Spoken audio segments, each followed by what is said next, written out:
Pues buenos días a todos y a todas. Buenos días, ministras y ministros de este nuevo pleno de la Suprema Corte de Justicia de la Nación. Manifiesto, por supuesto, mi más amplio optimismo porque esta Suprema Corte se encuentre a la altura de estas demandas de justicia de las y los mexicanos. Creo que debemos ser respetuosos de la voluntad del legislativo y no asumirnos más allá de nuestras facultades.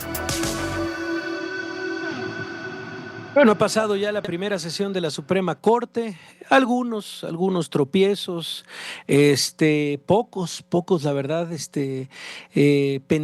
muchos pendientes, pocas resoluciones, poco de lo que se discutió en más de 3 horas, y era algo que ya nos había adelantado. Tuvimos la oportunidad de hablar con Loretta Ortiz hace algunos días, una entrevista, por cierto, que se volvió viral en redes sociales. Nos hablaba de lo complicado que iba a ser trabajar y pues darle velocidad a temas importantes. Sobre todo, dicen, nos quitaron 2 salas. Esto era lo que decía Loretta Ortiz hace unos días. Pues sí va a estar raro y difícil. Yo digo complicado. Si nos hubieran dejado las salas, hubiera estado más fácil, pero bueno. No tenemos... y 2 ministros menos. A ver, ministra, ¿y qué hacemos, perdón? ¿Qué hacemos? De verdad, a ver, estoy hablando con una ministra en la Suprema Corte de Justicia de la Nación, en esta nueva etapa de la Suprema Corte, en donde dicen, perdón, estamos por enfrentarnos un embudo. Bueno, pues insistimos, esta fue una entrevista hecha el viernes 5 de septiembre.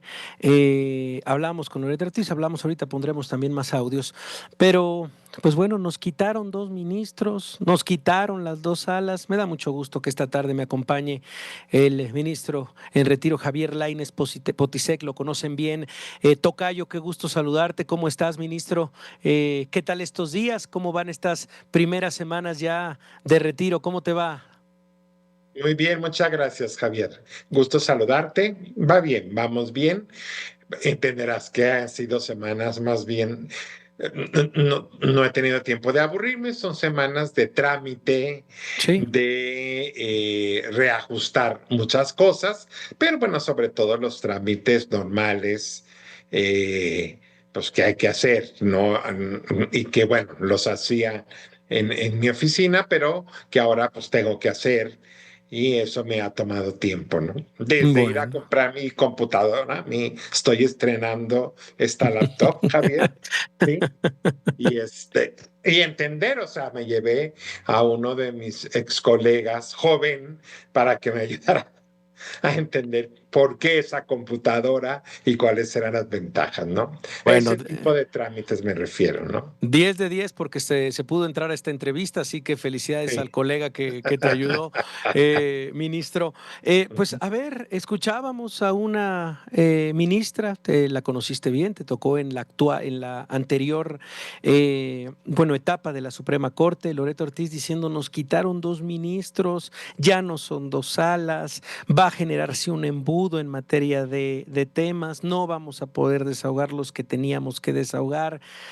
Perdón, un panorama, ministro, que se sabía que iba a suceder, que durante semanas estuviste diciéndolo en varias entrevistas. Va a ser muy compleja la nueva operación de la Suprema Corte, ministro.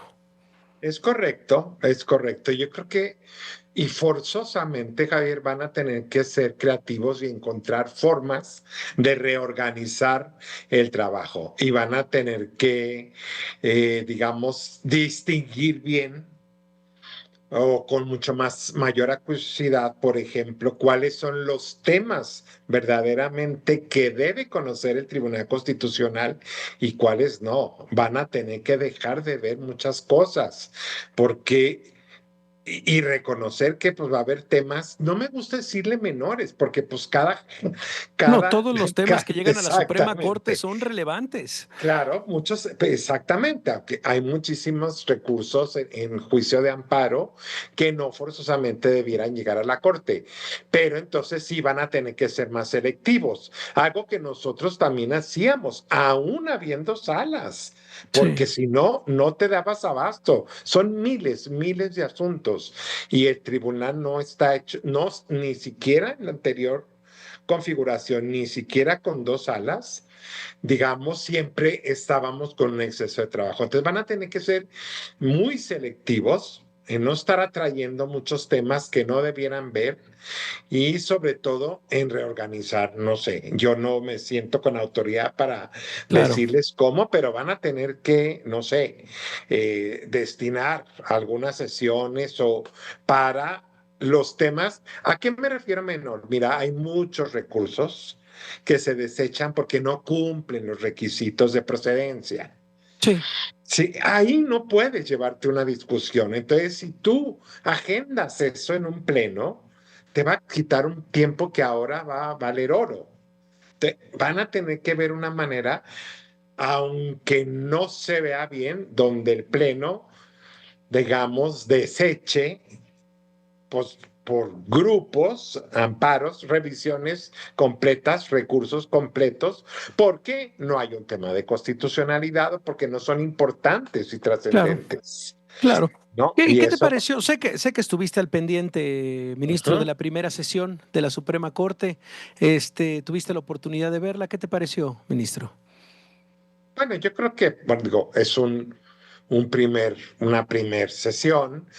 Esperábamos que no iba a haber temas, digamos, importantísimos y todo. Sin embargo, sí se tocó uno que es, bueno, a ver, una parte que, fíjate cómo todo, esta reforma no va a dejar de hacernos reflexionar día con día.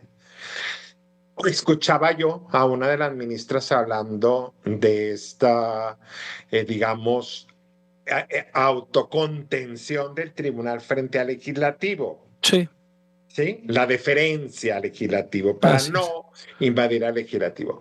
Fíjate, este tema, que siempre fue un tema con una corte no electa, sí, es lo que no quiero ser muy técnico, pero una de las cosas que se discuten en todo el mundo, los tribunales constitucionales, ya no se discutían, digamos, ya se tenía como algo adquirido, es esta potestad de un tribunal que no es electo, que no tiene la, digamos, no va a elección directa, de anular una decisión de la representación popular, ¿sí? Ujú. Se llama decisión contramayoritaria. Ok, Nosotros éramos 11 con la potestad de, ¿no? de nulificar una ley.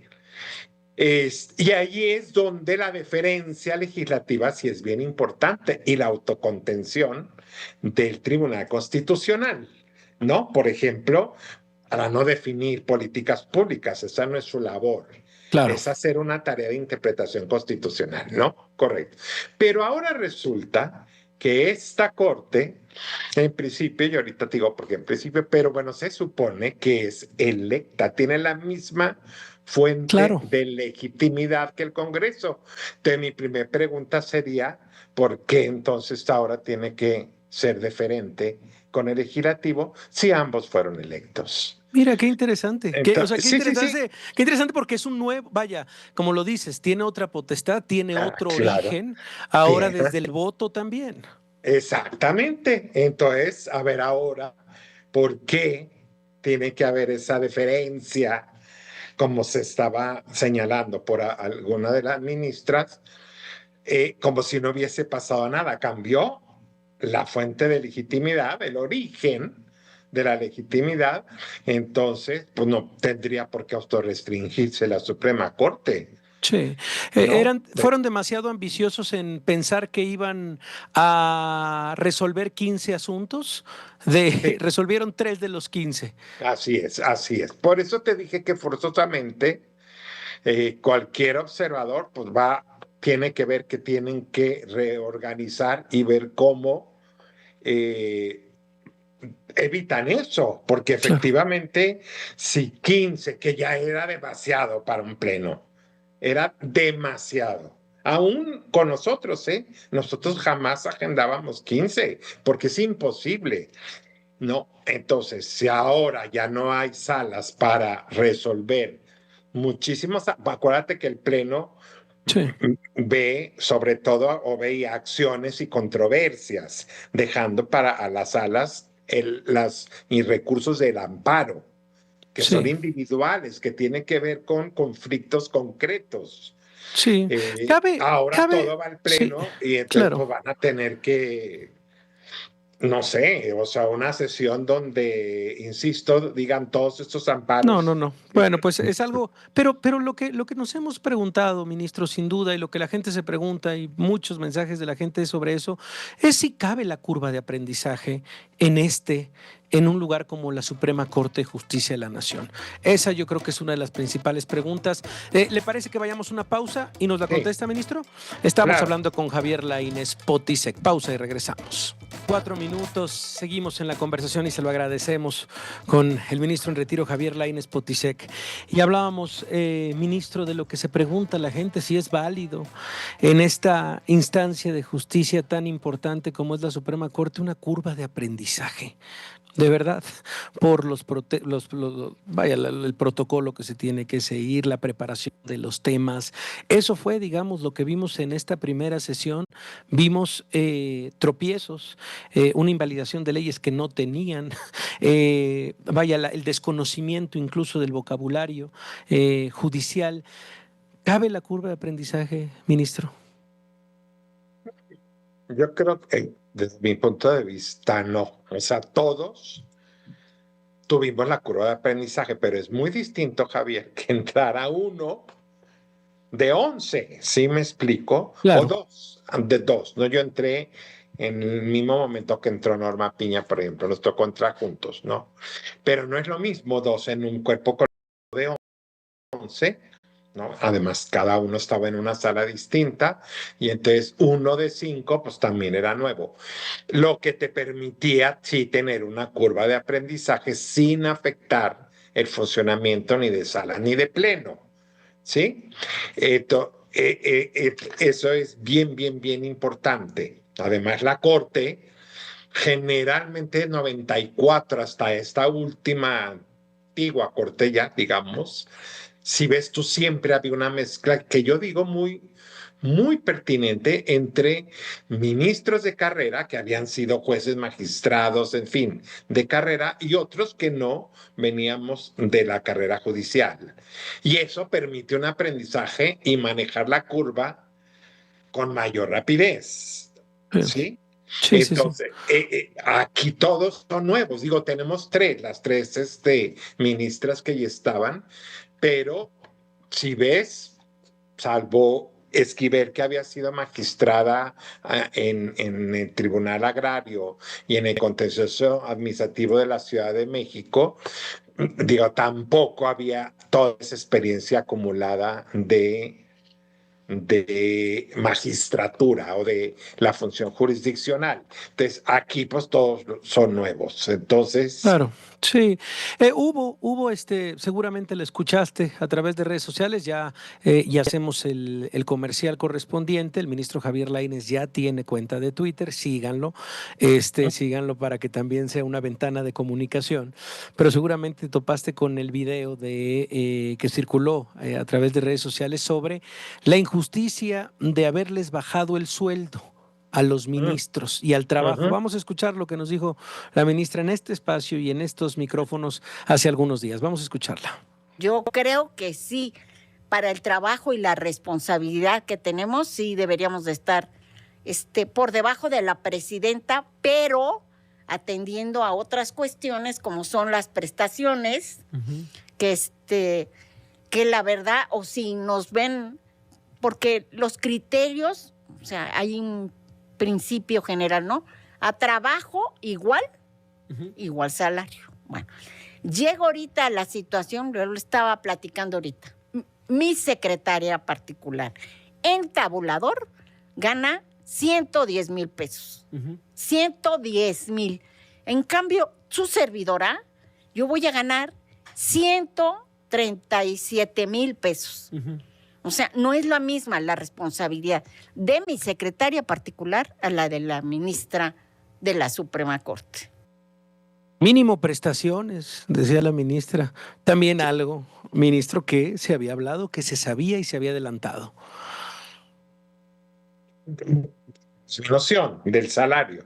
Sí, el tema de claro. Esa nosotros digamos, esto se inició todavía con nosotros. Nosotros nos Sí. bajamos un 48% para estar tabularmente abajo de la presidenta de la República. Déjame decirte, incluyendo prestaciones. Por eso, pues, tiene razón en ese punto la ministra Loreto Ortiz, porque luego nos dice, sí, te bajaste tabularmente, pero tienes prestaciones privilegiadas, ¿no?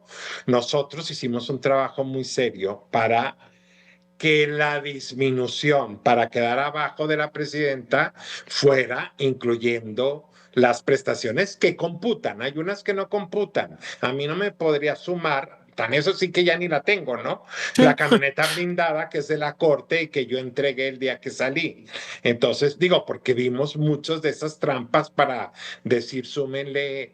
Una vez vi una estadística, sigo, un número de súmele 250,000 de camioneta blindada. No, bueno, pues eso tampoco es serio, ¿no? Pero bueno, entonces, efectivamente, y esto es bien importante, Javier, porque al bajar nosotros, nos tocó bajar 13 categorías abajo de nosotros, o sea, vas bajando, no es nada más, es donde me imagino, dice Loreta, cómo se juntó con su secretaria particular, sí, imagino que claro, se refiere, ¿no? Pero yo te diría, más allá digo, claro, todas las categorías se fueron hacia abajo, es este debate de que cuánto debe de ganar. Yo no diría, Javier, no solo un ministro, cuánto debe de ganar el fiscal general de la República, los vicefiscales generales. O sea, la cuestión aquí es que el salario presidencial siempre se ha fijado discrecionalmente. No hay una metodología técnica, racional, porque el 127 sí dice: nadie deberá ganar menos que el presidente de la República, pero también dice que tiene que ser una remuneración retributiva, es decir, sí, acorde con las responsabilidades. El salario, y lo sabemos desde la época de AMLO, y nos lo dijo él en el único desayuno que tuvimos con él, se fijó así: ponme 150, ponme 140. Esto nos lo platicó también el entonces secretario de Hacienda. Entonces, el debate siempre fue eso. O sea, necesitas... Y si te vas un poco para atrás, Javier, es que la reforma al 127 en ese punto siempre fue una muy mala reforma. Sí. Porque si tú tomas como referencia al presidente de la República, que está a cargo del Estado, y esto no es crítica, sí debe de ser durante 6 años, entonces, ¿cuál es el parámetro para medir? Déjame decírtelo así bien sencillo, pues si yo me eligieran presidente, yo les digo, denme 50,000, 40,000. De todas maneras, en 6 años no voy a tocar ese dinero. Entonces, sí, no es un referente. Fue un mal referente el de esa reforma de 2009. Pero si ya lo tienes, lo que se tiene que hacer, o tenía que haber hecho, o debe de hacer la Cámara de Diputados, digo, debería de haber un comité de expertos que traigan precisamente todos los elementos para que el salario sea remunerador. Yo me enteré, por ejemplo, efectivamente la Fiscalía General ya no tienen seguro de gastos médicos mayores, ya no tienen toda una serie de prestaciones. Yo te digo, Javier, ¿es esto correcto? Yo creo que no. Sí. O sea, bueno, tampoco. O sea, es gente que pone su vida en riesgo todos los días, ¿sí? Y que, bueno, pues creo que deberían de tener unas prestaciones y salarios acorde a esa responsabilidad. Bueno, pues eso como uno de los temas. Y para terminar, ministro, mientras estábamos platicando, como a las 2:30 de la tarde, bueno, hace algunos minutos, es la información que está en desarrollo, Laura Itzel Castillo Juárez, la nueva presidenta de la mesa directiva del Senado, informaba que acaba de recibir 2 iniciativas propuestas por la presidenta Claudia Sheinbaum. La primera, una iniciativa para reformar la ley de amparo el Código Fiscal de la Federación y la Ley Orgánica del Tribunal con el objetivo de establecer el proceso de amparo de forma efectiva y justa. Se promueve el acceso a la justicia y a la protección más eficiente y expedita, y el órgano de administración judicial incluye medios digitales para determinar el interés legítimo ante la lesión jurídica real y delimitar los plazos para la resolución. Eso, digamos, es información en desarrollo. La otra, sobre la Ley Federal de Protección Industrial para fortalecer el desarrollo científico, tecnológico y de innovación en México. Habrá que revisar estas iniciativas, seguramente habrá que leerlas, insisto, con la letra chiquita y lo propuesto por la presidenta, pero importante esta iniciativa de reforma a la ley de amparo. Muy bien, sí, hay que dar seguimiento y para, en su caso, hacer propuestas y dar seguimiento en cuidar mucho que no haya retrocesos en la materia de protección para los ciudadanos y las ciudadanas, ¿sí? Bueno, pues sí. Ya lo ha habido en reformas anteriores, ¿sí? Ya lo ha habido desde el momento en que se dijo ya nunca una suspensión para efectos generales, en fin, toda otra serie de medidas que pueden impactar. Pues de verdad, ministro, muchísimas gracias por estos minutos. Le agradecemos sinceramente. Gracias por su experiencia y por estar esta tarde con nosotros. Es el ministro Javier Lainez. Nosotros vamos a una pausa y regresamos.